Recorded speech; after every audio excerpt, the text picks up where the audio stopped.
going on, everybody? I'm Matt from SBFishingTV here with Carl's Bait and Tackle. Today, I've got my mystery tackle box, got some awesome baits in it, and we're gonna get out on the Potomac River and see if we can't get out on some winter bass. It's been a little slow for me lately, but I've got some awesome baits I'm gonna share with you guys in just a little bit. The water clarity is trash, maybe 6 inches of visibility. Water temperature is 42 degrees, so it's chilly. And I think the air temperature right now is 38. But there's very little wind, so it'll at least be an enjoyable day out on the water. Hopefully we can get on some fish. I've got the perfect spot to go hit. So we're gonna make our way across the river and see if we can't get on some big old donkey winter bass.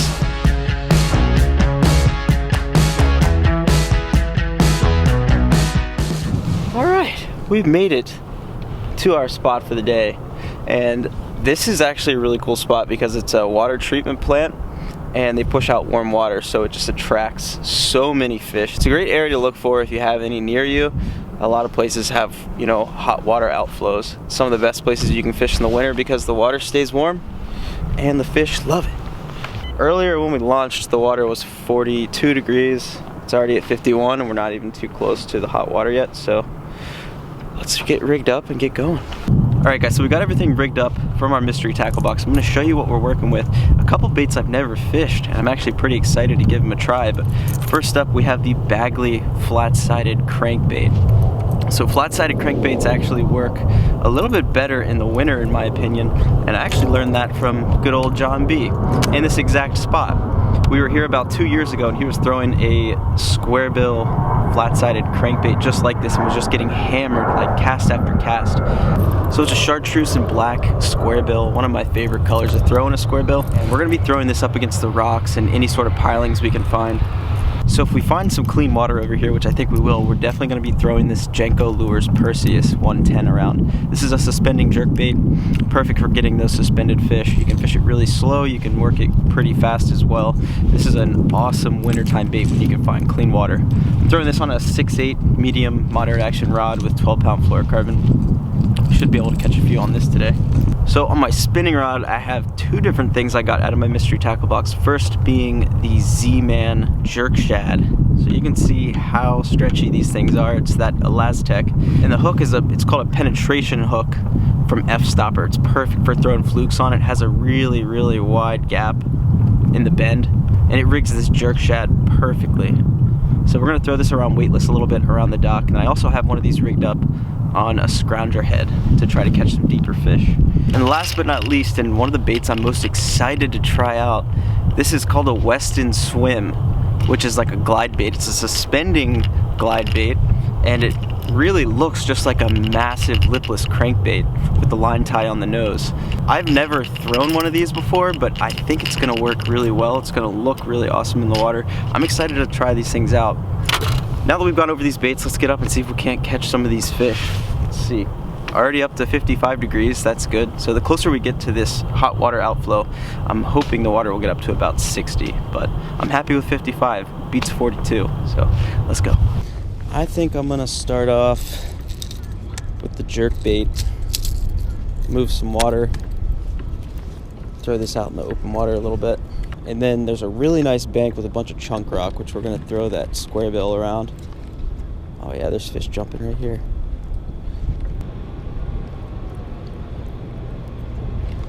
Oh, there we go.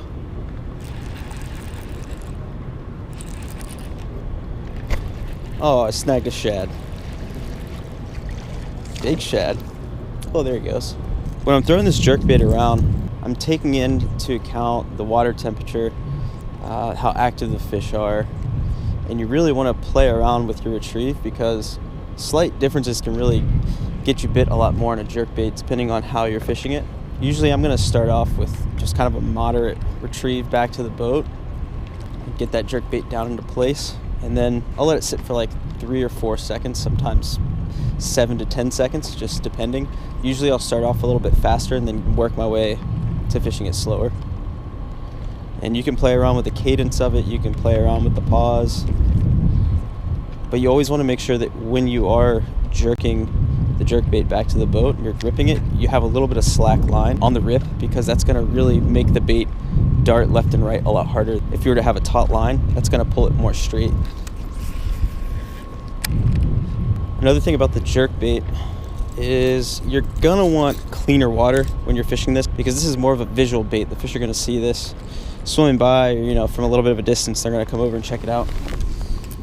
We're gonna pick that back up in a little bit, but I've got to throw this Bagley flat-sided crankbait around. This bank right here is full of these chunk rocks and wood, and it's a perfect spot to throw a crankbait. And I'm planning on just fishing this thing really slowly through all the rocks and any sort of cover that's up there. But something I'm really liking right now is the sun is just beating down on this bank, and I have a feeling these fish are gonna move up just to warm themselves up even more, because the rock's gonna hold heat. So we'll see if we can't get one to eat. So as far as my crankbait setup goes, I'm using a 7-foot medium heavy, which is actually maybe just a little tad bit too heavy for this square bill, but it's just what I'm working with today. Normally I'll go with like a 7-foot medium or a 6/8 medium. I'm throwing it on 12-pound fluorocarbon, and that's normally what I'm going to throw my square bill crankbaits on, is like 12 to 15-pound fluorocarbon, depending on how gnarly the cover is that you're fishing. Now, a key thing when you're fishing square bills is you really want this thing to make as much bottom contact as possible. You want it to bang into the rocks and just like slowly dredge through gravel or wood or whatever you're running this thing into, but it needs to maintain bottom contact, because that's going to cause the fish to react. So I usually fish it with my rod tip pointing right at the water, because if you're holding it up here, it's not going to happen. It's going to stay, 2 to 3 feet below the surface. Okay, I just got to try this glide bait out. I'm super pumped to try this thing out.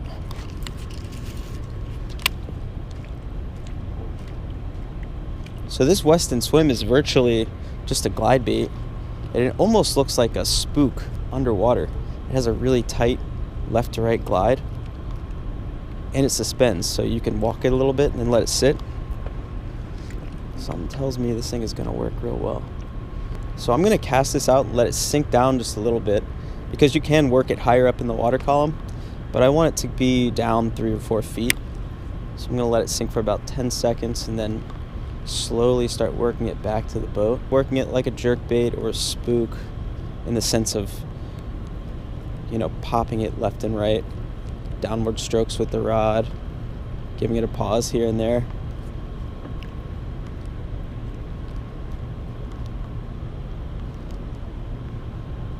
Yeah, it definitely works better with twitching the rod and working it like a glide bait.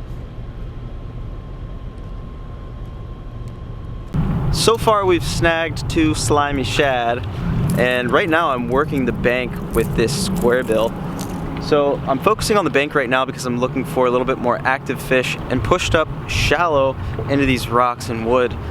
And the reason that that's so important, especially this time of year, is that the rock's gonna hold a little bit more heat, and you can find quite a few fish on these rocks and wood sometimes. And then if that doesn't work, we'll start moving a little bit deeper and fishing for more suspended fish and just fishing 10 to 15 feet of water. But for now, we're just gonna keep cranking along. Oh, there we go. What is this? Oh God, another shad. Look how big these things are. They're ridiculous.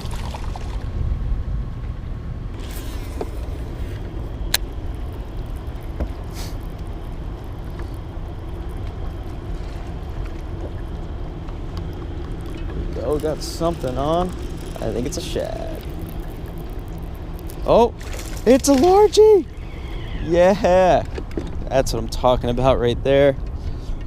Oh, he's barely hooked too. It's a nice little 1.5 pound largemouth. Shoop. He's in. There we go. That's what we needed right there. All right, my friends, there we go. I was just saying it'd been 2.5 hours, we hadn't even seen a bass yet, and I'm having a hard time putting down that flat-sided square bill, and luckily it paid off. I'm so happy to have caught this fish. There we go. I'm gonna keep throwing that crankbait around a little bit. I've been swapping through all the baits. In the square bill I just have the most confidence in right now. It's about a 1 pound largemouth. Hopefully we can run into some bigger ones today. It's definitely seemed to have been a bit of a crankbait day. I've been throwing this Weston swim around, the jerk shad, and the jerkbait, and I just realized something all three of those baits share that are in common is that that's a very visual bait for these fish. They need to be able to see it, and while I have some clean water here, like in one spot, the spots surrounding it are a little bit dirtier, and I think that if the water was a little bit cleaner, these baits would be working pretty well. But I think that's why the crankbait's working, whereas the other baits are not working too great, because the crankbait, the fish don't need a ton of visibility to eat one. They're eating it out of reaction, out of the crankbait digging up everything on the bottom, whereas, you know, the Weston swim or the jerkbait, those are very much visual baits that they're going to need to be able to see, or you hit them right on the nose. So in this situation, it just seems like the crankbait is our best bet. Something else you might want to try on a day like today is dragging like a Texas rig or a jig around. That seems like it would work really well, but I want to pick that crankbait back up and see if we can't catch some more fish. Just talked to a couple guys and they said they have had no luck here so far today. So I'm hoping that we get lucky and catch a couple. Just gonna try to cover a lot of water with this crankbait and switch through my baits as much as I can, because I will find something that they're gonna eat. Oh God, I just got hammered. I don't understand how something can eat a crankbait and not get hooked. But whatever that was just crushed this crankbait. I might have run it through a school of shad or something, because I know they're super thick in here, but wow. Alright guys, that's where I'm going to finish this one off. I really hope you enjoyed this video. I'm glad that we were able to get out, catch a couple fish at least. That flat-sided crankbait came through for us today, very luckily. I only caught 2 fish, snagged a bunch of shad as well, but sometimes winter fishing can be a bit tedious and the fish can be few and far between. But again, I really hope you enjoyed this video. Do me a favor, hit that subscribe button on Carl's Bait and Tackle for more videos just like this, and I'll catch you guys on the next one.